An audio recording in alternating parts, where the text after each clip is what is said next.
Frog के anatomy में हम सबसे पहले बात करने वाले हैं डाइजेस्टिव सिस्टम की। और फ्रॉग का जो डाइजेस्टिव सिस्टम होता है वो दो चीजों से मिलकर बना होता है, एक एलिमेंट्री कैनाल और दूसरी उसके डाइजेस्टिव ग्लैंड्स जो कि एंजाइम का सिक्रेशन करती है। तो यहाँ अपन देखेंगे कि जो डाइजेस्टिव सिस्टम है वो एलिमेंट्री कैनाल और डाइजेस्टिव ग्लैंड से बना हुआ होता है। इसकी जो एलिमेंट्री कैनाल है वो शॉर्ट होती है क्योंकि यहाँ पे फ्रॉग कार्निवोरस होता है। तो कार्निवोरस होता है तो उसको डाइजेशन कम करना पड़ता है, इसी वजह से उसकी जो एलिमेंट्री कैनाल की लंबाई होती है वो बाकी के कंपैरिजन में क्या होती है, कम होती है। अगर हम इसका पाथवे देखें तो सबसे पहले माउथ आएगा, then buccal cavity, then pharynx. और फेरिंग्स आपको पता है कि ये एयर और फूड का एक कॉमन पाथवे होता है। देन इसोफेगस, इसोफेगस की ओपनिंग हो गई स्टोमक के अंदर। स्टमक के बाद में इंटेस्टाइन, इंटेस्टाइन से रेक्टम और रेक्टम से लास्ट में क्लोएका के अंदर इसकी ओपनिंग होती है। और क्लोएका के अंदर क्लोएकल अपर्चर होता है जिसके थ्रू वेस्ट बाहर की तरफ रिमूव कर दिया जाता है। यहाँ पे डाइजेशन में दो टाइप के जूसेस काम में आने वाले हैं, एक तो बाइल जूस, एक पैनक्रियाटिक जूस। बाइल जूस जो है उसका सिक्रेशन लीवर के थ्रू होता है, लेकिन इसका स्टोरेज जो है वो गॉल ब्लैडर के अंदर होता है। मतलब इसको बनाने वाला तो लीवर है बट इसको स्टोर करने वाला गॉल ब्लैडर है, और जब भी रिक्वायरमेंट होती है तो गॉल ब्लैडर से ही बाहर की तरफ निकाल दिया जाता है।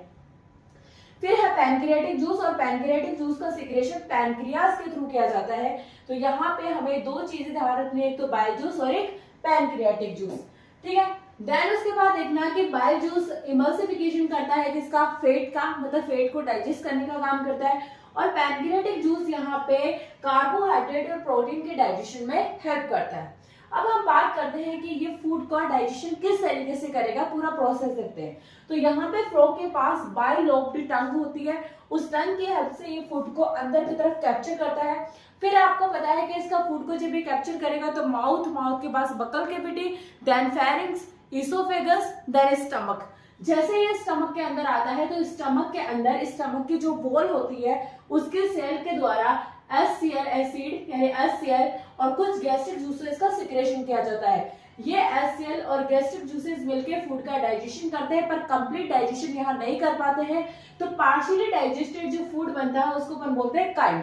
देन ये काइम जो होता है वो हमारे स्मॉल इंटेस्टाइन में एंटर करता है, और स्मॉल इंटेस्टाइन का फर्स्ट पार्ट ड्यूडेनम होता है। इस ड्यूडेनम के अंदर जाकर के यहाँ पे बाइल जूस आएंगे और यहाँ पे पैनक्रियाटिक जूस आएंगे। मतलब बाइल जूस यहाँ पे फैट को इमल्सिफाई करेगा और पैनक्रियाटिक जूस यहाँ पे कार्बोहाइड्रेट और प्रोटीन का डाइजेशन करेगा। यानी कंप्लीट डाइजेशन यानी फाइनल डाइजेशन कहाँ होगा, स्मॉल इंटेस्टाइन के अंदर।